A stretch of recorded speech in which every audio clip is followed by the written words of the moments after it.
Salam dan bahagia. Di sini saya akan menjelaskan atau memaparkan langkah-langkah dalam uji deskriptif.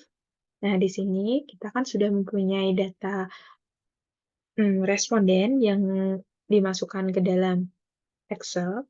Nah, setelah Excel barulah dimasukkan ke SPSS. Nah, di sini sudah tertera untuk name-nya. Nah, pada bagian desimal di sini diganti menjadi 0. Nah, yang tadi itu yang awal itu dari 2 seperti ini. Nah, kemudian dijadikan 0 untuk seluruhnya gitu ya. Nah, di sini untuk label value-nya gender diganti menjadi 1 itu untuk pria dan 2 itu untuk wanita. Seperti ini. Lalu yang untuk variabel ini eh, diganti menggunakan deskripsi dari skala scale. Nah, yang satu untuk 1 sangat tidak setuju, 2 tidak setuju, 3 netral, 4 setuju, dan 5 sangat setuju. Nah, ini diterapkan pada semua variabel. Nah, sebenarnya pada bagian value ini eh, wajib dan tidak wajib sih kalau menurut saya ya. Karena dikasih label ini bergunanya untuk nanti setelah analisa itu jadi memudahkan dalam cara bacanya gitu. Sebenarnya kalau tidak dikasih eh, deskripsi ini, value label ini tidak masalah sebenarnya. Tapi kalau alangkah lebih baiknya jika diberi ini menjadi lebih enak cara bacanya. Kemudian pada bagian measure, nah gender ini diganti menjadi nominal dan untuk variabel-variabel ini diganti menjadi scale. Nah, untuk ujinya kita mulai dengan membuka analyze, kemudian deskripsi statistik, kemudian frekuensi. Nah, di sini kita memasukkan masing-masing dulu. Jadi kita memasukkan gendernya.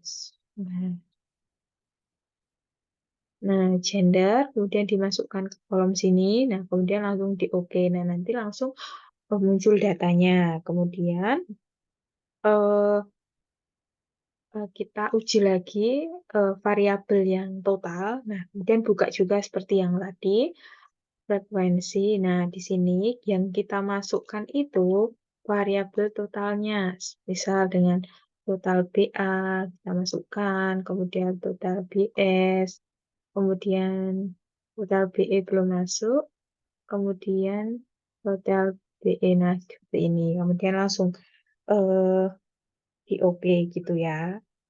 Nah, kemudian pada bagian ini nanti kita buka pada bagian statistik untuk mengetahui apa saja yang perlu di checklist ya. Nah, di sini yang di checklist adalah mean, kemudian standard deviation, dan varian, range, dan minimum maksimum. Kemudian langsung di continue. Nah, di sini nanti langsung muncul hasil ujinya. Nah, kemudian di sini saya menguji dengan kurva histogram gitu ya. Sebenarnya ini tuh hanya sebuah opsional gitu ya. Nah, kalau caranya agar memunculkan itu eh, seperti tadi, cuma nanti bagian chartnya itu di klik gitu. Nah, tadi kan statistik. Nah, kemudian ditambah lagi bagian chartnya. Nah, chartnya ini nanti pilih histogram ini. Nah, nanti ini juga di checklist bagian show normal curve on histogram seperti itu. Nah, nanti langsung muncul bagian diagram kurvanya seperti itu. Lalu kita memasuki uji deskripsi statistiknya. Nah, kita buka analyze. Nah, sama juga, cuman kita bagian deskriptifnya. Nah, di sini kita masukkan per variabelnya. Seperti BA, nah benar seperti ini ya, BE gitu, BA, nah seperti itu.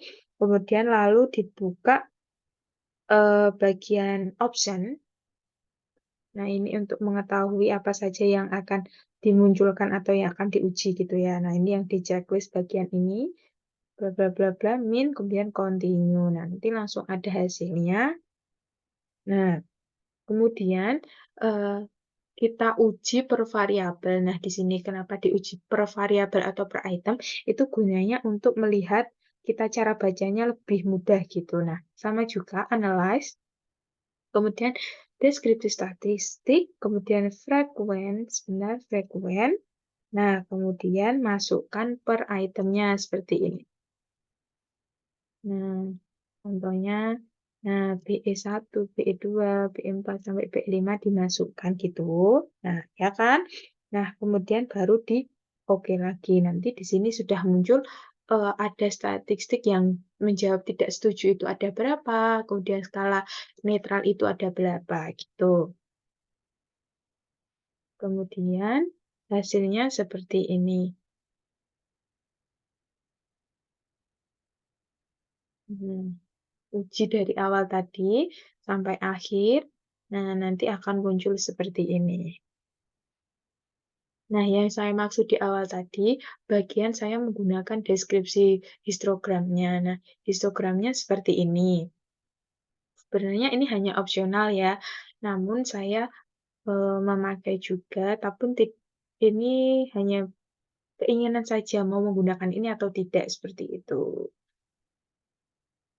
Seperti ini bagiannya. Nah, yang ini per variabel atau per itemnya.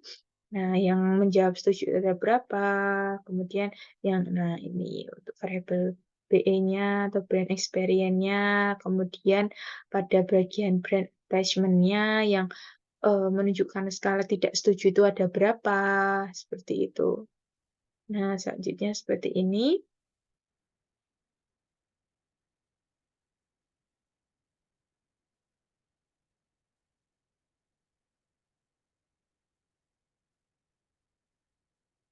Sama ini juga loyalitas sampai akhir. Nah,